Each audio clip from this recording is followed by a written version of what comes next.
So మేము ఇప్పుడు వరంగల్లో ప్రమోషన్స్ అయిన తర్వాత పక్కనే బైరాన్పల్లికి వచ్చాము. దీని ఎగ్జాంపులే తీసుకుని మేము సినిమా చేసాము. 1948లో బైరాన్పల్లి అనే గ్రామం, అక్కడ జరిగిన ఒక అటాక్, వాళ్ళ మీద స్టోరీ.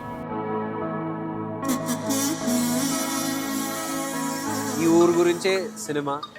చాలా ముఖ్యమైన భాగం ఈ సినిమాలో బైరాన్పల్లి. ముందుగా మీరు వచ్చినందుకు థ్యాంక్ యూ అన్న. మా ఊరికి మీద సినిమా తీసినందుకు కూడా థ్యాంక్ యూ అన్న. ఇక్కడ పోరాటం అనేది ఏంటంటే రజాకారులు, స్వాతంత్రం కోసం రజాకారుల గురించి ఎదురొడ్డి పోరాడిన గ్రామం మాది. Main character Rajireddy. ఆ రాజిరెడ్డి ద్వారానే ప్రజలందరూ కలిసి అర్ధరాత్రి పడుకున్నాక వాళ్ళు వచ్చి దాడి చేసారు. ఆ దాడికి విరుద్ధంగా ఇక్కడ దగ్గర దగ్గర పోరాటంలో 90 మంది చనిపోయారు మా ఊరిలో.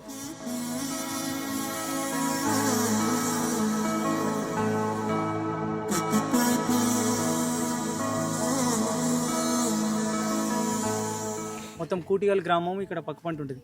వాళ్ళు మా ఊరోళ్ళు కలిసి పోరారెడ్డి ఇక్కడ దీనికి అనుగుణంగా ఒక స్తూపం కూడా ఉంటుంది.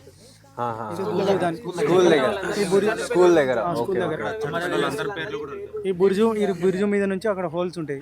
అందులోకెళ్ళి నాటు తుపాకులు వాళ్ళు తయారు చేసుకున్న తుపాకులతోనే ఇక్కడ దండోరు వేస్తారు అన్నట్టు. వాళ్ళు వస్తారని చెప్పి ఆయన దండోరు వేస్తే అందరూ ఒక దగ్గరకు వచ్చి ఒక్కొక్కరి జేబులో కొంచెం కారం పొడి కానీ వాళ్ళకి ఉన్న ఆయుధాలతోని వాళ్ళ మీద ఫైట్ చేసారు.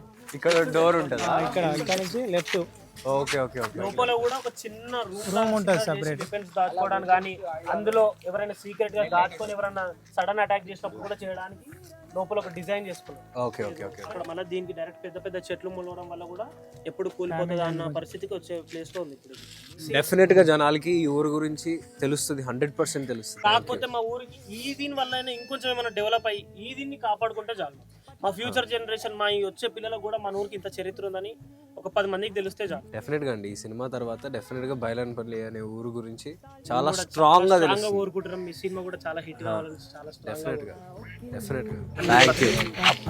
Thank you so much. పట్టెయ్యాలి పంతమే, పొంగించాలి రక్తమే, బతుకిక ఊరి